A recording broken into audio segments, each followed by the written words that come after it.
सभी को प्रणाम। आज हम शुरू करने जा रहे हैं जन्म शताब्दी पुस्तक माला 47 अध्यात्म को जीवंत बनाए। अब हमें गुरुदेव रिमाइंडर्स दे रहे हैं। तो पहले तो आप सबको बहुत बहुत सारा थैंक यू। ये यात्रा अगर यहाँ तक आई है तो इसमें आप लोगों का प्यार, आप लोगों की दुआएं, आप लोगों का प्रोत्साहन, बहुत सारी चीज़ें इंक्लूडेड हैं। और कहीं अगर अपन ये कारवां रोक भी देना तो आप लोगों की प्रार्थनाएं नहीं रुकने देंगी। प्रार्थनाएं कितनी आई इंपॉर्टेंट नहीं है, पर किस शिद्दत से आई बहुत बहुत इंपॉर्टेंट है।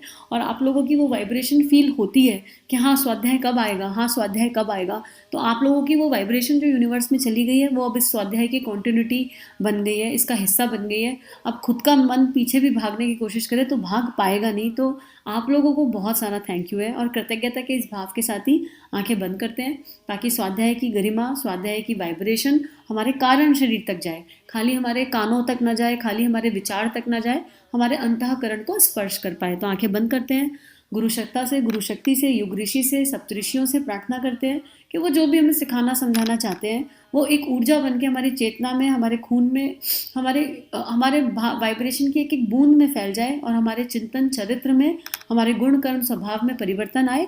और ये आंधी, ये स्वाध्याय की आंधी, ये प्रेम की आंधी, ये करुणा की आंधी पूरे हर जागृत चेतना को स्पर्श करे और अनंत से अनंत तक ये आंधी चलती जाए, तब तक सतयुग ना आ जाए। इसी भाव के साथ एक गायत्री मंत्र।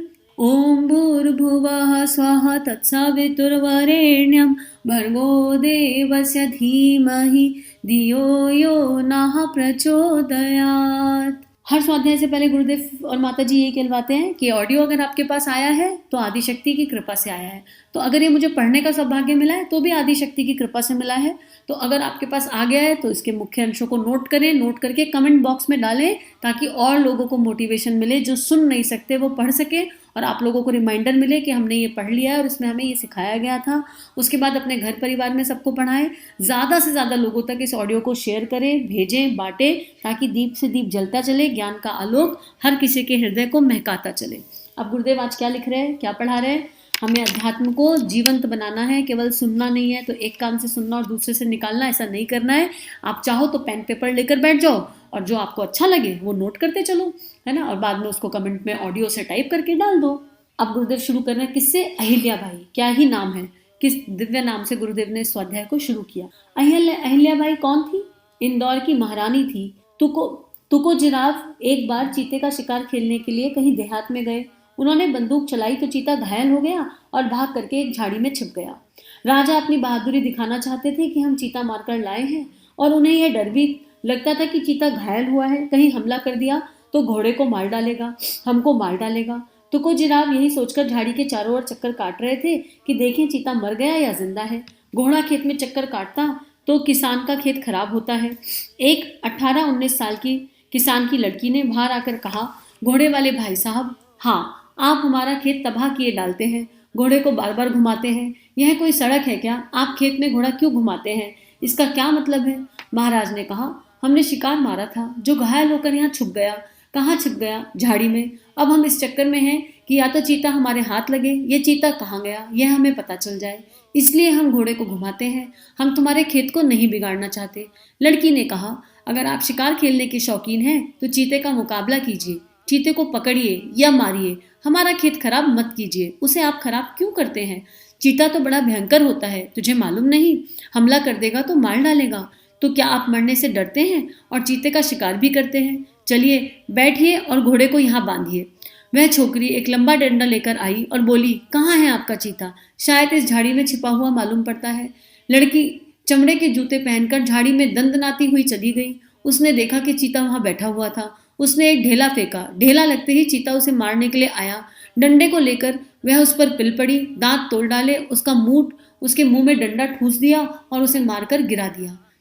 थोड़ी घायल तो हुई, लेकिन वह लड़की चीते की पूंछ पकड़कर घसीटती हुई ले आई और महाराज के सामने पटक दिया और कहा, ले जाइए आपका चीता, पर हमारा खेत खराब मत कीजिए। चीते को देखकर राजा दंग रह गया। एक बार लड़की के चेहरे की तरफ देखे, फिर मरे हुए चीते की तरफ। जिंदा वाले चीते को लेकर वह देख ही चुके थे। राजा साहब हक्का बक्का रह गए। उन्होंने पूछा, लड़की तू कौन से गांव की रहने वाली है? हम तो इसी गांव के रहने वाले हैं। तेरे घर में हमारा बाप है जो पड़ोस में काम करता रहा है इसी खेत में। हम दोनों खेती का काम करते हैं, हमें उनके पास ले चलो। चलिए अपने पिता के पास ले गए। महाराज ने घोड़े से नीचे उतरकर उसके पिता को हाथ जोड़कर नमस्कार किया किसान ने कहा, आप कौन? बोले, हम इंदौर के राजा हैं, जिसकी रियाया आप हैं, यह गांव है। आप राजा साहब हैं, हमसे क्या गलती हो गई? क्या हमसे कुछ गलती हुई? हम तो आपसे प्रार्थना करने आए हैं, एक भीख मांगने आए हैं। क्या यह है कि अगर आपकी दया और कृपा हो जाए और आप इस लड़की का ब्याह हमसे कर दें इंदौर के महाराजा से, हमारी बेटी रानी बन सकती है? यह आप क्या कह रहे हैं? कहीं मैं सपना तो नहीं देख रहा? ये कोई दृश्य तो नहीं है? नहीं, आप कोई सपना नहीं देख रहे। हम इंदौर के महाराज हैं और आपसे प्रार्थना कर रहे हैं कि अगर आपकी कृपा हो जाए, आपकी लड़की है, हमें दे दीजिए। अच्छा, दे देंगे। दूसरे दिन राजा साहब की सदी धजी बारात आई और बड़े शानदार तरीके से उनका ब्याह हुआ और अहिल्याबाई को विदा करके ले गए। अहिल्याबाई पढ़ी लिखी तो नहीं थी, लेकिन वहां जाकर पढ़ना लिखना सीखा। फिर महाराज जी ने कहा कि अब देखिए, मैं आपकी हुकूमत चलाकर दिखाती हूँ। आप क्या हुकूमत करेंगे? आप बैठा रहा कीजिए, मौज कीजिए। अहिल्याबाई का राज्य इंदौर के इतिहास में अभूतपूर्व राज्य था। इंदौर के महाराज धन्य हो गए और इतिहास धन्य हो गया। अहिल्याबाई को हम बहुत दिनों तक याद करते रहेंगे। कितनी सुंदर जबरदस्त स्टोरी है और इस स्टोरी का एक ही मर्म है, क्या? अध्यात्म साहसियों का काम नहीं है, अध्यात्म दुस्साहसियों का काम है। दुस्साहस चाहिए। राजा में साहस था तो शिकार खेलने चला गया, लेकिन दुस्साहस नहीं था कि चीते को सामने की सामने मार पाए, चीते से एकदम आंख से आंख मिलाकर बात कर सके। और अध्यात्म क्यों है दुस्साहसियों का काम? क्योंकि अपने विकार दिखाई पड़ते हैं। अध्यात्म में अपने भीतर जाना पड़ता है, अपनी गंदगी को देखना पड़ता है। और यकीन मानो, अपनी गंदगी को देखा, फिर उसको एक्सेप्ट किया, और वो भी अकेले नहीं, 100 लोगों के सामने जब एक्सेप्ट करना पड़ जाए तो बड़ा अहंकार बीच में आता है, बड़ा चोट लगाता है, बड़े विकार सर मारते हैं और पीड़ा हो जाती है। नहीं नहीं, हमने नहीं किया, हम तो सही हैं, हम तो गलत है ही नहीं, हम तो ऐसे, हम तो वैसे। इसलिए अध्यात्म साहसियों का काम नहीं है, दुस्साहसियों का काम है। और सबसे बड़ी बात क्या होती है कि जैसे कभी आपने जिए होंगे, आपने ईर्ष्या के भाव को जिया है? ऐसा कोई हो सकता है जिसने ना जिया हो? संभव ही नहीं। ईर्ष्या आई, कभी चल गई कि ईर्ष्या आई, लेकिन क्या हम उसे सहजता से स्वीकार कर पाते हैं कि हमारे मन में किसी के प्रति ईर्ष्या है? हम अपने ऊपर एक आवरण पहन लेते हैं, अपने मन को अंदर अंदर सब पता होता है। झूठ का संस्कार है, लेकिन हम खुद को एक्सेप्ट कर पाते हैं हमारे अंदर झूठ का संस्कार है? नहीं कर पाते ना। तो बिल्कुल यही बात है। यहाँ राजा की एक गरिमा है कि राजा ने उस लड़की से एक्सेप्ट किया, अरे चीता बड़ा डेंजर है, मार देगा, इसलिए राजा भी दुस्साहसी था और इसीलिए उसका वरण अहिल्या जी ने कर लिया। तो अगर हम साहस के साथ, दुस्साहस के साथ अपनी कमियों को स्वीकारेंगे तो हमारे गुरु ने तो हमारा वरण पहले ही कर लिया है। वो हमारी कमियों को सुधारेंगे, ठीक करेंगे। अहिल्या जी ने कहा ना, अब आप बैठो, मैं आपको बताती हूँ कि कैसे चलता है राजपाट। क्योंकि अहिल्या यहाँ पर गुरु हैं, उन्होंने एक्सेप्ट किया। हमको भी स्वीकार्यता का भाव लाना है पहले, कि हम अध्यात्म को जीने के लिए पूरी तरह तैयार हैं और सत्य की राह पर चलने के लिए पूरी तरह तैयार हैं। और इस राह पर कठिनाई नहीं आएंगी, ऐसा बिल्कुल भी नहीं होगा। लेकिन संसार में क्या कठिनाई कम आ रही है? क्या अभी आप एंजाइटी, स्ट्रेस, डिप्रेशन फ्री हो? क्या अभी आप परमानेंट हैप्पी हो? आपको जीवन में कोई सुख दुख सताता ही नहीं है? ऐसा है क्या? नहीं है ना। तो इसका मतलब दोनों तरफ से मार पड़ रही है, तो कम से कम एक ऐसी राह चल जाए जहाँ प्रकाश है, जहाँ अल्टीमेटली थोड़ा चलने के बाद एक ऐसा आत्मिक सुकून है जो किसी राह पे मिल ही नहीं सकता, जो कहीं संभव ही नहीं है उसके अलावा।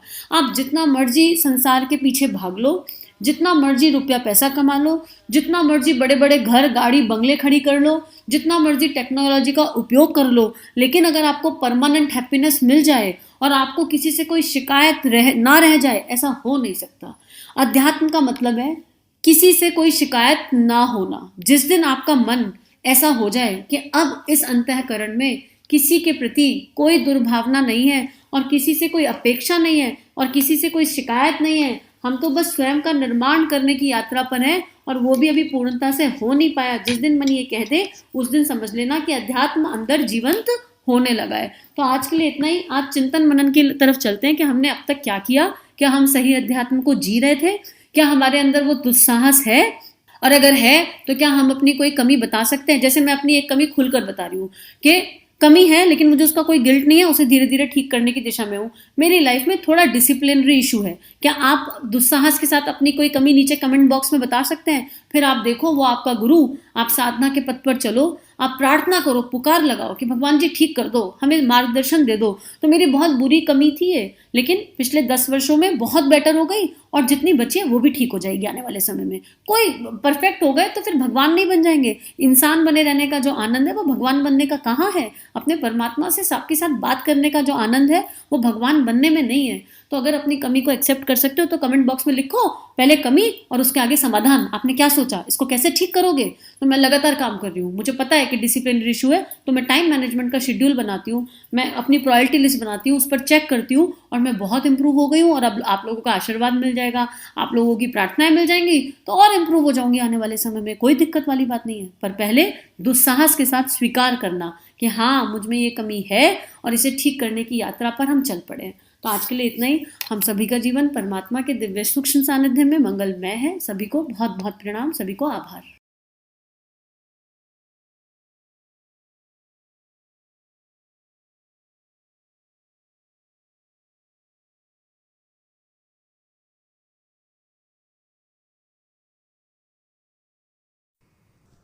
हमारे YouTube चैनल को सब्सक्राइब कीजिए और बेल आइकन पर क्लिक कीजिए ताकि आने वाली सभी वीडियो की नोटिफिकेशन आपको मिलती रहे। आप सभी को बहुत बहुत थैंक यू।